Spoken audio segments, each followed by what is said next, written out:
Peasant uprisings stemming from the Reformation. Overview of the Peasants' War. During the 16th century Reformation, the Holy Roman Empire had an overall illiteracy rate of over 80%. The illiteracy rate among peasants was almost 100%. For illiterates, who could barely write their own names, the most prominent characteristic was strong in limbs, simple in mind. After all, their inherited genes were only good for tilling the earth, not for refined words or martial arts. This means they were neither skilled in scholarly pursuits nor in wielding weapons.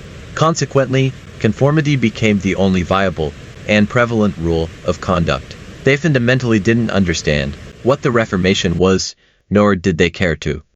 The Reformation, however, primarily needed popular support. Therefore, going to the countryside to mobilize the masses became an ultimate trump card. Simple minds are easily swayed.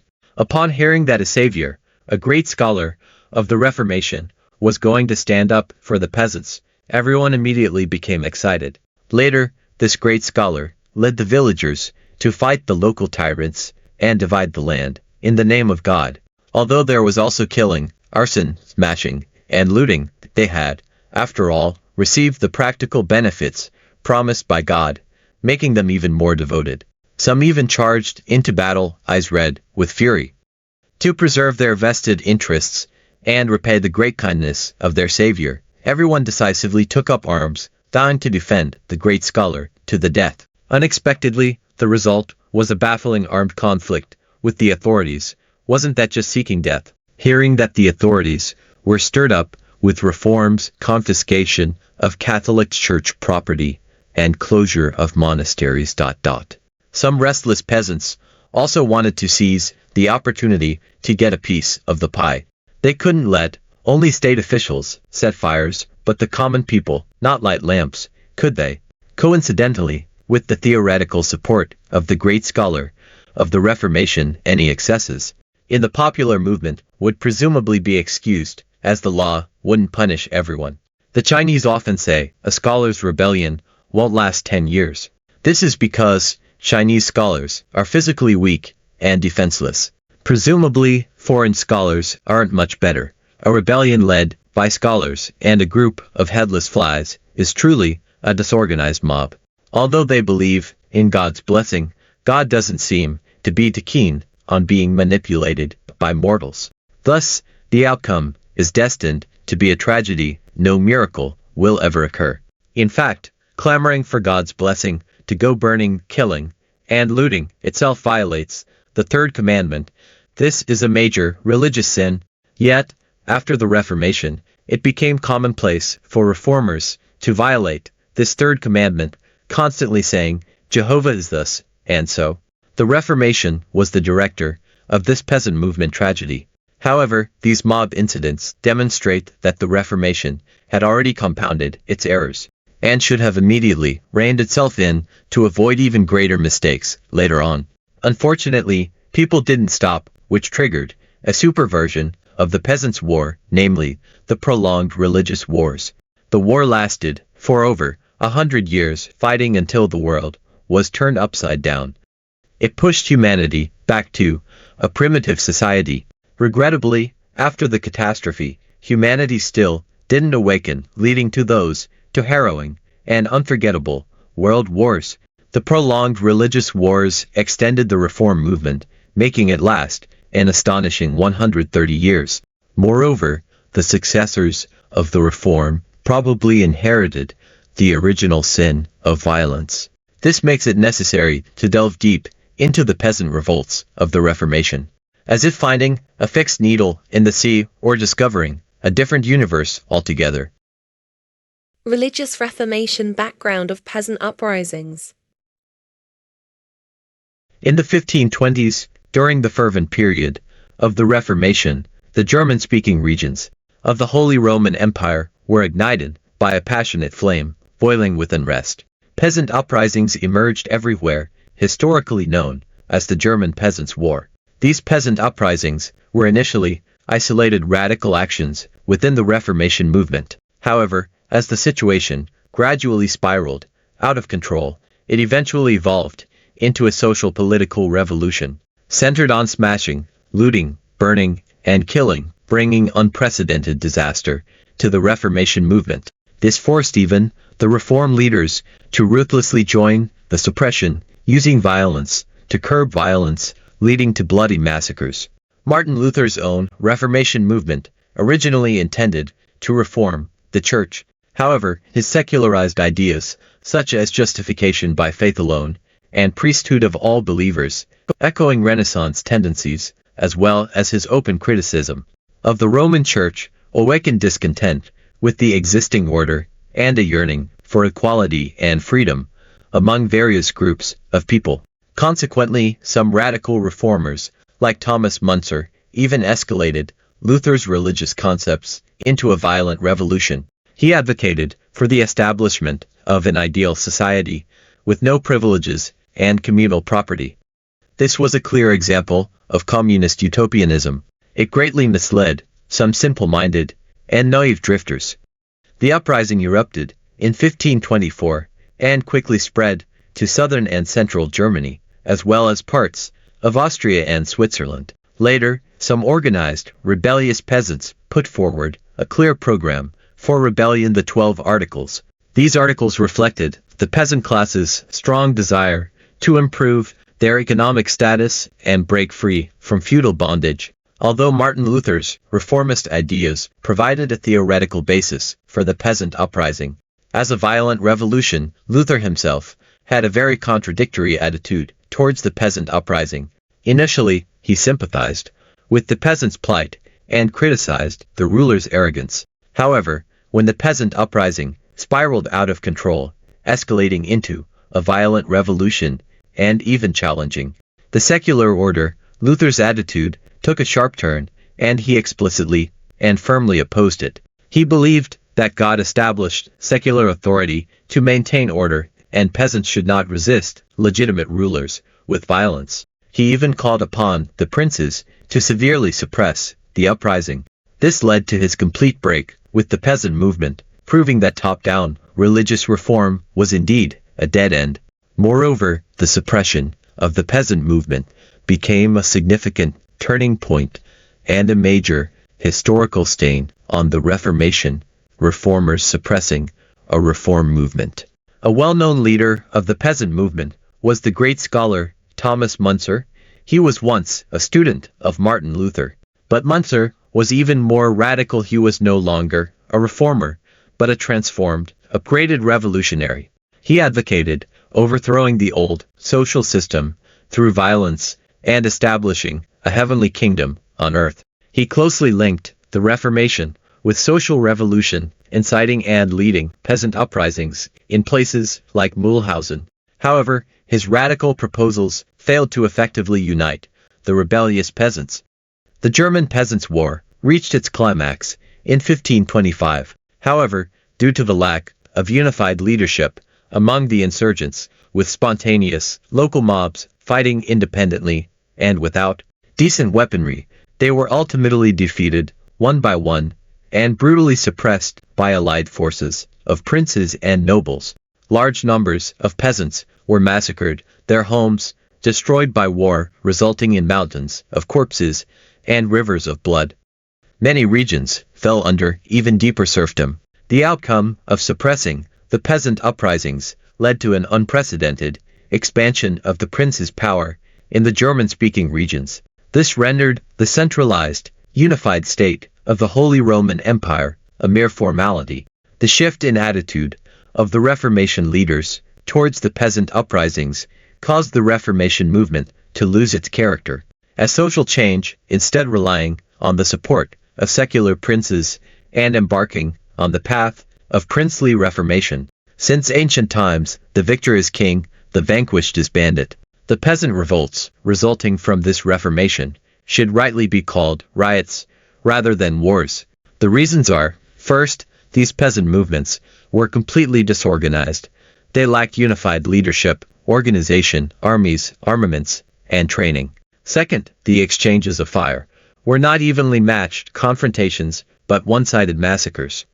These disasters were caused by a series of misjudgments. Firstly, the misjudgment of the great scholar, reformers, presuming that sheer numbers, and the principle that the law wouldn't punish everyone, would be enough to make the authorities compromise and not dare to launch a major suppression. This was a gamble with the lives of the peasants. Secondly, the rulers' misjudgment, initially pursuing appeasement to avoid bloodying their hands. This backfired, as the waves of revolution grew higher and higher, threatening their very lives if they didn't retaliate. They eventually had to become ruthless and brutally suppress the rebellion. Similar to Eastern massacres, they were as bloody as possible, killing more people and destroying more villages to deter future rebellion. Early uprisings. In 1524, early peasant uprisings in the Black Forest and Swabian regions primarily involved the plundering of lords' manors, castles, and monasteries. They burned tax records and debt documents, freed serfs, and forced local nobles and clergy to accept the 12 Articles or similar peasant revolutionary programs. These early uprisings were smaller in scale, scattered in form, and lacked unified leadership, resembling more localized riots. The peasant movements mainly relied on their numerical advantage to confront the lord's household guards and retainers rather than facing the overwhelming force of the state machinery. Early uprisings in the Black Forest region. The Black Forest region was a major hotbed for the outbreak of the German Peasants' War. Before the large-scale outbreak of the war, there had already been sporadic peasant disturbances in the region. For example, the Poor Conrad Uprising in 1514. This uprising occurred near Swabia, but its influence also spread to the surrounding areas of the Black Forest. It similarly reflected the widespread rebellious sentiments of the peasants. The outbreak of the German Peasants' War in 1524 actually began in the Black Forest and Upper Swabia regions.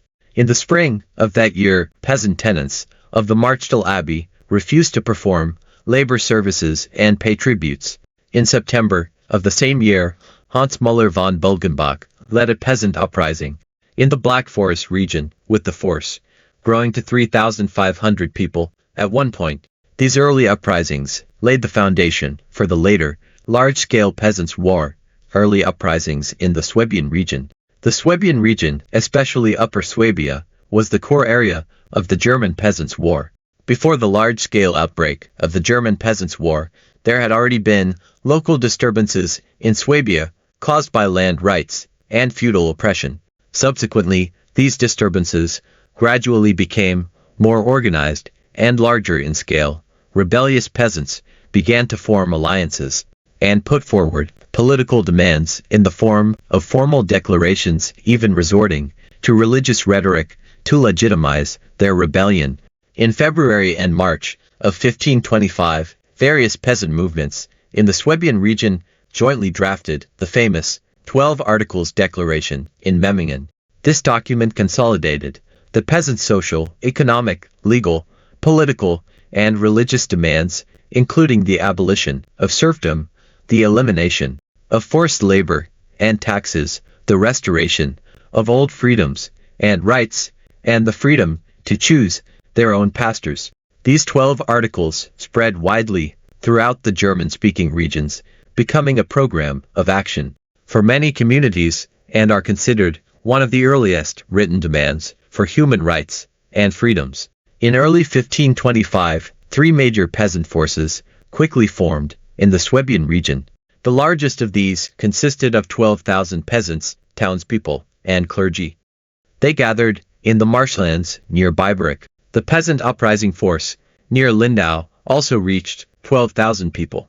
These forces were the primary targets of the Swabian League Army's suppression efforts. For example, in the battle that erupted near Leipheim, the local peasants suffered a crushing defeat. The Weinsberg Massacre. The Weinsberg Massacre occurred on April 17, 1525, at Weinsberg Castle in the Franconian region. The peasant army easily captured Weinsberg Castle and then brutally murdered the captives who refused to surrender. They didn't realize that this incident profoundly shocked the princes and nobles. It was seen as a personal affront to their fate and a desecration of the sacred order, directly leading to the formation of the princely coalition army, which then suppressed the uprising with even more brutal methods. The Weinsberg massacre was an extremely bloody and cruel event in the German Peasants' War, dramatically reversing public opinion regarding the entire peasant uprising. Weinsberg is a strategically important town located in Württemberg. At the time, it was defended by Count Ludwig von Helfenstein and his castle guard. The Count was a staunch supporter of the Swabian League and took an extremely hardline stance on suppressing the peasant uprising. On that day, a peasant force, partly led by Jacqueline Rohrbach, besieged Weinsberg. After a brief battle, the castle was captured, and Count Helfenstein and his 24 guards were taken prisoner. However, the peasant army did not adhere to the rules of war regarding the humane treatment of prisoners. Instead, they subjected them to cruel retaliation. The peasant army forced Count Helfenstein, his knights, nobles, and servants to run the spear gauntlet. This involved the peasant army forming to lines, armed with spears or axes, and forcing the captives to run between them. The result was predictable. All were repeatedly stabbed with spears, including the Count. 24 people were killed in this extremely brutal manner. According to records, the Count himself was speared to death, and his body was then stripped. The Weinsberg massacre had a significant negative impact on both the German Peasants' War and the Reformation movement. The brutality of the massacre shocked the entire European nobility. They viewed this incident as a barbaric act by the peasants and in open defiance of social order. This made the nobles' suppression of the peasant uprising even more resolute and cruel. Even those who had previously shown some sympathy for the peasant movement, including Martin Luther, were horrified by the massacre.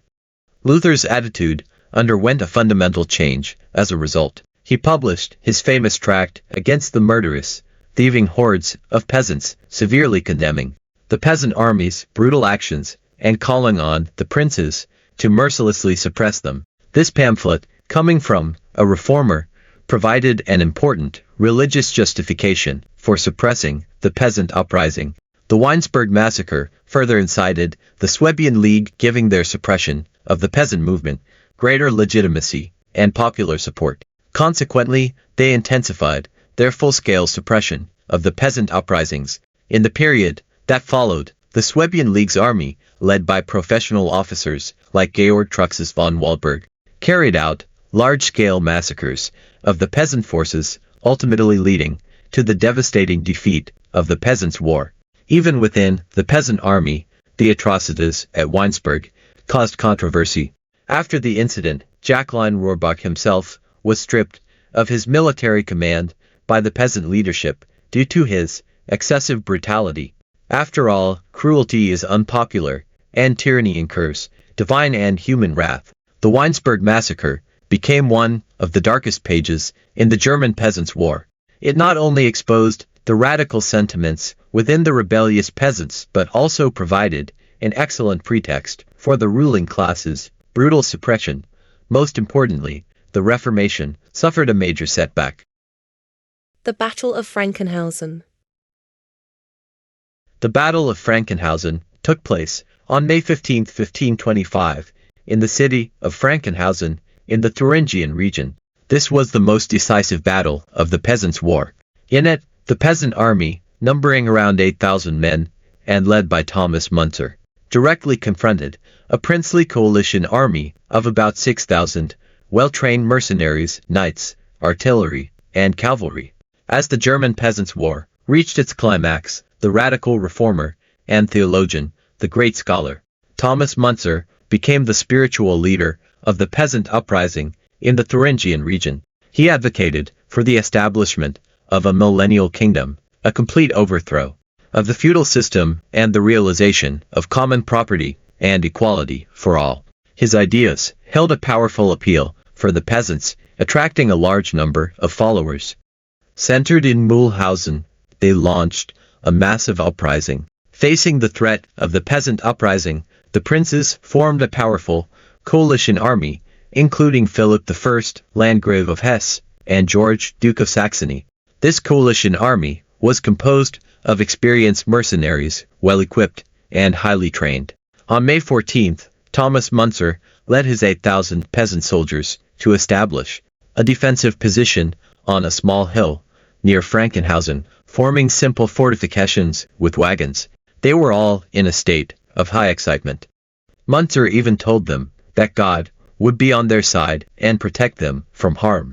Although the peasant army was numerous, they relied primarily on religious faith for combat. In contrast, the princely coalition army possessed advanced artillery, firearms, and professional warriors. Before the battle began, the princes attempted to dismantle the peasant army through negotiations, even promising amnesty to those who would hand over Müntzer. However, the peasant army rejected these terms.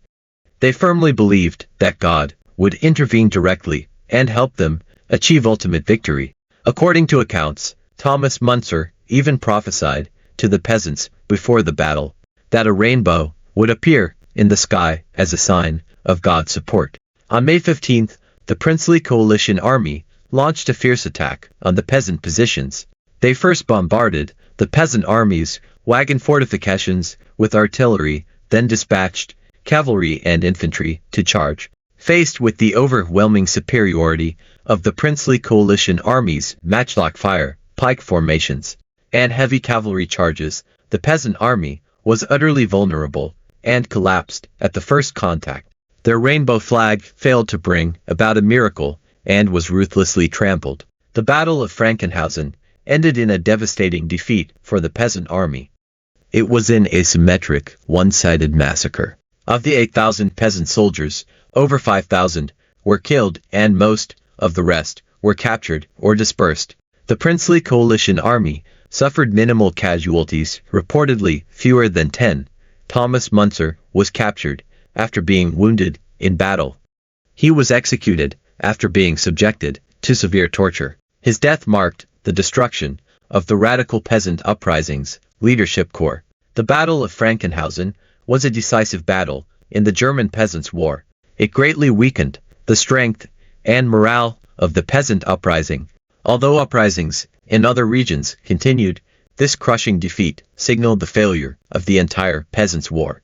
The princes carried out even more brutal suppression of the peasant uprisings. It is estimated that approximately 100,000 peasant soldiers died throughout the Peasants' War. The survivors also suffered severe punishments. This battle was a decisive engagement in the German Peasants' War. It marked the end of the peasant uprising in the Thuringian region, and was a crucial turning point leading to the overall failure of the entire Peasants' War.